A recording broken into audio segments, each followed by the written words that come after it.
ನಮಸ್ಕಾರ. ಕನ್ನಡ ಒನ್ಗೆ ಸ್ವಾಗತ. ನಾನು ನಿಮ್ಮ ಭಾಗ್ಯನಾರಾಯಣ ಬೊಗ್ಗವರಪು. ಪುತ್ತೂರಿನಲ್ಲಿ ಇವತ್ತು ಒಂದು ಸಣ್ಣ ಎನ್ಕೌಂಟರ್ ನಡೆದಿದೆ. ಏನು ಅಂದ್ರೆ ಜಾನುವಾರುಗಳನ್ನ ಅಕ್ರಮವಾಗಿ ಸಾಗಿಸ್ತಿದ್ದಾರೆ ಅನ್ನುವಂತಹ ಆರೋಪದ ಮೇಲೆ ಒಂದು ಗಾಡಿಯ ಬೆನ್ನತ್ತಿದಂತಹ ಪೊಲೀಸರು ಅದನ್ನು ತಡೆಯುವ ಪ್ರಯತ್ನ ಮಾಡಿದ್ದಾರೆ. ಆ ಸಂದರ್ಭದಲ್ಲಿ ಒಂದು ಸಣ್ಣ ಎನ್ಕೌಂಟರ್ ರೀತಿಯಲ್ಲಿ ಆಗಿದೆ. ಕಾಲಿಗೆ ಗುಂಡೇಟು ಬಿದ್ದಿದೆ. ಅದರ ವಿವರಗಳನ್ನು ಕೊಡ್ತೀನಿ. ಆದರೆ ಇಲ್ಲಿ ಇನ್ನೊಂದು ವಿಚಾರ ಏನು ಅಂದ್ರೆ, ಅರುಣ್ ಕುಮಾರ್ ಪುತ್ತಿಲ ಸಂಘ ಪರಿವಾರದ ವ್ಯಕ್ತಿ.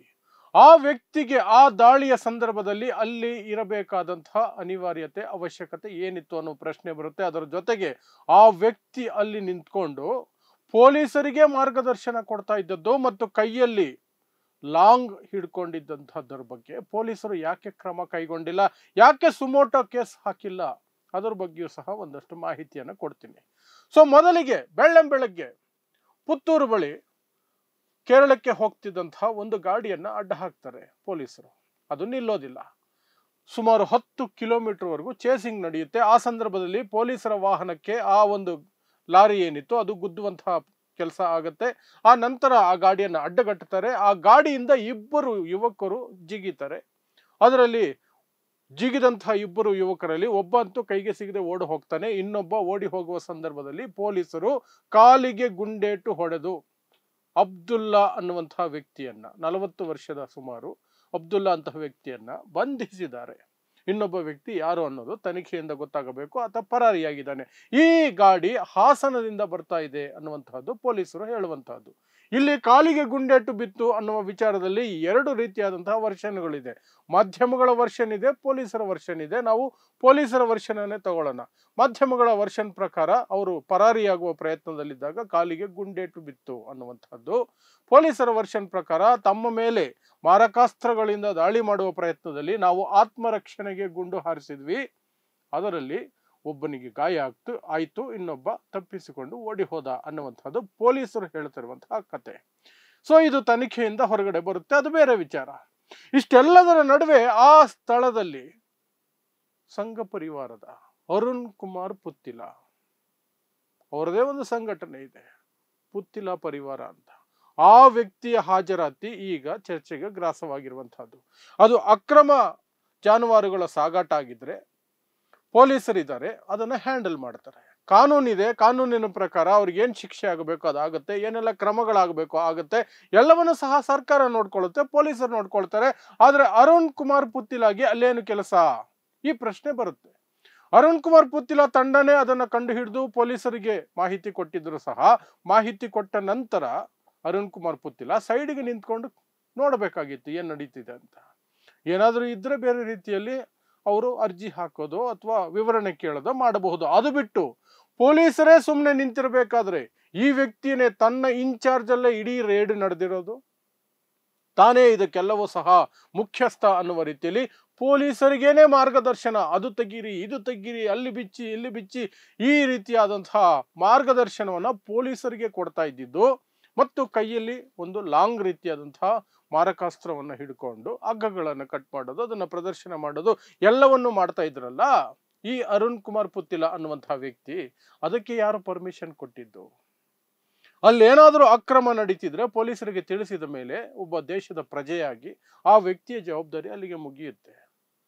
ಪೊಲೀಸರಿಗೆ ನಿರ್ದೇಶನ ಕೊಡುವಂತಹ ಅಧಿಕಾರ ಯಾರಿಗೂ ಇರೋದಿಲ್ಲ. ಆದ್ರೆ ಈ ವ್ಯಕ್ತಿ ಮಾಡಿರೋದಕ್ಕೆ ಈಗ ಏನು ಉತ್ತರ ಕೊಡ್ತೀರಿ?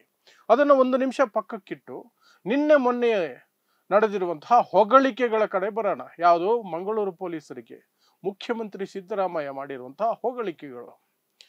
ನಿಮಗೆ ಗೊತ್ತಿರೋ ಹಾಗೆ ಸರಣಿ ಕೊಲೆಗಳಾಯ್ತು. ಜೂನ್ ಜುಲೈ ತಿಂಗಳುಗಳಲ್ಲಿ ಸರಣಿ ಕೊಲೆಗಳಾಯ್ತು. ಹಿಂದೂಗಳು ಒಂದಷ್ಟು, ಹಿಂದೂ ಅಂದ್ರೆ ಸುಹಾಸ್ ಶೆಟ್ಟಿ ಅನ್ನುವಂತಹ ಪುಡಿ ರೌಡಿಯ ಮರ್ಡರ್ ಆಗುತ್ತೆ. ಆ ನಂತರ ಅಮಾಯಕರು ಒಂದಷ್ಟು ಜನ ಕೊಲೆ ಆಗ್ತಾರೆ. ಇದೆಲ್ಲ ಆದ ನಂತರ ಇಡೀ ಮಂಗಳೂರು ಪೊಲೀಸ್ ಸಿಸ್ಟಮ್ ಅನ್ನ ರಿವ್ಯಾಂಪ್ ಮಾಡಿದ್ರು. ರಿವ್ಯಾಂಪ್ ಮಾಡಿ SP ಮತ್ತು ಕಮಿಷನರ್ ಇಬ್ಬರನ್ನು ವರ್ಗ ಮಾಡಿ ಹೊಸದಾಗಿ ಖಡಕ್ ಆಫೀಸರ್ಸ್ ಅಂತ ಒಂದಷ್ಟು ಜನನ ಕರ್ಕೊಂಡು ಬಂದ್ರು. ಸುಧೀರ್ ಕುಮಾರ್ ರೆಡ್ಡಿ ಅವರನ್ನ ಕಮಿಷನರ್ ಮಾಡಿದ್ರು.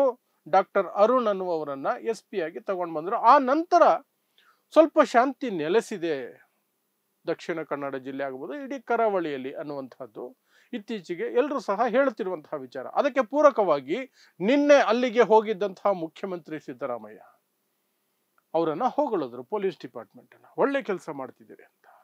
ಅವರಿಗೆ ಶಭಾಷಿಗಿರಿ ಹೇಳಿದ್ರು, ನಿಮ್ಮ ಜೊತೆ ನಾವಿದ್ದೀವಿ, ಒಳ್ಳೆ ಕೆಲಸ ಮಾಡ್ತಿದ್ದೀರಿ, ಇದನ್ನೇ ಮುಂದುವರ್ಸ್ಕೊಂಡು ಹೋಗಿ ಅನ್ನುವಂಥದ್ದನ್ನು ಹೇಳಿ ಎಲ್ಲ ಕಡೆ ಸುದ್ದಿ ಆಯಿತು. ಮಂಗಳೂರು ಪೊಲೀಸರು ಫ್ಯಾಂಟಾಸ್ಟಿಕ್ ಜಾಬ್, ಅವರು ಒಳ್ಳೆ ಕೆಲಸ ಮಾಡ್ತಿದ್ದಾರೆ ಅಂತ. ಈಗ ಈ ಕಡೆಗೆ ಬರೋಣ. ಆ ಒಳ್ಳೆ ಕೆಲಸದ ಭಾಗ ಇಂಥ ಪರೋಡಿಗಳನ್ನು ಹತೋಟಿಯಲ್ಲಿಡೋದಕ್ಕೂ ಸಹ ಇರಬೇಕಾ ಇಲ್ವಾ ಅಂತ. ಯಾರು? ಈ ಅರುಣ್ ಕುಮಾರ್ ಪುತ್ತಿಲ ಅನ್ನುವಂಥ ವ್ಯಕ್ತಿ. ಅರುಣ್ ಕುಮಾರ್ ಪುತ್ತಿಲ ಅಲ್ಲಿ ನಿಂತ್ಕೊಂಡು ಪೊಲೀಸರಿಗೆ ನಿರ್ದೇಶನ ಕೊಟ್ಟು ಹಾಗೆ ಮಾಡಿ ಹೀಗೆ ಮಾಡಿ ಅಂತ ಹೇಳಬೇಕಾದಂಥದ್ದು ಖಡಕ್ ಆಫೀಸರ್ಗಳ ಅಡಿಯಲ್ಲಿ ಇರುವ ಪೊಲೀಸ್ ಇಲಾಖೆ ಏನು ಮಾಡಬೇಕು? ಮತ್ತು ಲಾಂಗ್ ಕೈಯಲ್ಲಿ ಹಿಡ್ಕೊಂಡು ಓಡಾಡಿದ್ದಕ್ಕೆ ಈಗಿರುವಂತಹ ಕಾನೂನಿನ ಪ್ರಕಾರ ಸುಮೋಟೋ ಕೇಸ್ ಆಗಬೇಕು. ಆದರೆ ಸುಮೋಟೋ ಕೇಸ್ ಆಗಿಲ್ಲ, ಇಲ್ಲಿಯವರೆಗೆ ಏನೂ ಆಗಿಲ್ಲ. ಅದೊಂದು ರೀತಿಯಲ್ಲಿ ಸಮಾಜ ಸೇವೆ ಅನ್ನುವ ರೀತಿಯಲ್ಲಿ ಅರುಣ್ ಕುಮಾರ್ ಪುತ್ತಿಲ ಅಲ್ಲಿ ಬಿಲ್ಡಪ್ ಕೊಟ್ಟಿದ್ದು, ಪೊಲೀಸರು ಸಹ ಅದೇ ರೀತಿಯಲ್ಲಿ ಮಾಡಿದ್ದು. ಎಂಡ್ ಆಫ್ ದಿ ಡೇ ಏನು ಮೆಸೇಜ್ ಕೊಟ್ಟರು ಅಂದರೆ ಇದೊಂದು ಜಂಟಿ ಕಾರ್ಯಾಚರಣೆ. ಯಾರ್ದು? ಪೊಲೀಸರು ಮತ್ತು ಅರುಣ್ ಕುಮಾರ್ ಪುತ್ತಿಲ ಇಬ್ಬರೂ ಸೇರ್ಕೊಂಡು ಜಂಟಿ ಕಾರ್ಯಾಚರಣೆ ಮಾಡಿದಾರಂತ. ಅದಕ್ಕೆ ಕಾನೂನಿನಲ್ಲಿ ಅವಕಾಶ ಇದೆಯಾ? ಕಾನೂನಲ್ಲಿ ಅದಕ್ಕೆ ಖಂಡಿತವಾಗ್ಲೂ ಸಹ ಅವಕಾಶ ಇಲ್ಲ. ಹಾಗಾದ್ರೆ ಪೊಲೀಸರು ಯಾಕೆ, ಈ ಖಡಕ್ ಆಫೀಸರ್ಗಳು ಅಂತ ಕರೆಸ್ಕೊಳ್ಳುವಂಥವರು ಈ ಪ್ರಕರಣದಲ್ಲಿ ಅರುಣ್ ಕುಮಾರ್ ಪುತ್ತಿಲ ವಿರುದ್ಧ ಇಲ್ಲಿಯವರೆಗೆ ಯಾವುದೇ ಕ್ರಮಕ್ಕೆ ಯಾಕೆ ಮುಂದಾಗಿಲ್ಲ ಅನ್ನುವಂತಹ ಪ್ರಶ್ನೆಗಳು ಬರ್ತವೆ. ಇನ್ನು ನಿಮಗೆ ಕರಾವಳಿ ಭಾಗ ಅಂದಮೇಲೆ ಕಾಂಗ್ರೆಸ್ಸಿನಲ್ಲೂ ಸಹ ಒಂದಷ್ಟು ಸಂಘ ಪರಿವಾರದ ಮನಸ್ಥಿತಿಗಳು ಇರುವಂತಹದ್ದು ನಿಮಗೆಲ್ರಿಗೂ ಗೊತ್ತಿರುವಂಥದ್ದೇ. ಅಂಥದ್ರಲ್ಲಿ ನಮ್ಮ ಅಶೋಕ್ ರೈ ಶಾಸಕರು, ಪುತ್ತೂರಿನ ಶಾಸಕರು, ಅವರು ಸಹ ಆಗಾಗ ತಮ್ಮ ಒಳಗಿರುವಂತಹ RSS ಅನ್ನ, ಒಳಗಿರುವಂತಹ ಸಂಘ ಪರಿವಾರವನ್ನ, ಸಂಘಿ ಮನಸ್ಥಿತಿಯನ್ನು ಹೊರಗಾಗ್ತಿರ್ತಾರೆ. ಈ ಪ್ರಕರಣದಲ್ಲೂ ಹಾಕಿದ್ದಾರೆ.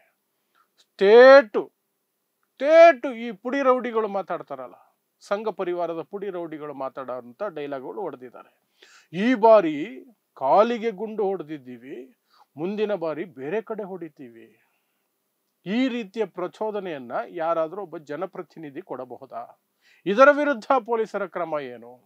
ಈ ಪ್ರಶ್ನೆಗಳು ಸಹ ಬರ್ತವೆ. ಸೊ ಇದೆರಡೂ ಸಹ ಈಗ ಪೊಲೀಸ್ ಡಿಪಾರ್ಟ್ಮೆಂಟ್ ಉತ್ತರಿಸಬೇಕಾಗಿರುವಂತಹ ವಿಚಾರ. ಉಳಿದಂತೆ ಆ ಒಂದು 10 ಜಾನುವಾರುಗಳನ್ನು ಸಾಗಿಸಲಾಗಿತ್ತು ಅನ್ನುವಂತಹ ಮಾಹಿತಿ ಏನಿದೆ ಅಥವಾ ಅವರು ಹಿಡಿದಿದ್ದಾರೆ, ಅದರ ಆಧಾರದ ಮೇಲೆ ಅದು ಅಕ್ರಮ ಸಾಗಾಟ ಆಗಿದ್ರೆ ಏನೆಲ್ಲ ಕಾನೂನುಗಳ ರೀತಿಯಲ್ಲಿ ಶಿಕ್ಷೆ ಆಗಬೇಕು, ಕ್ರಮಗಳಾಗಬೇಕು, ಅವೆಲ್ಲವನ್ನು ಸಹ ಪೊಲೀಸರು ಮಾಡಬೇಕು.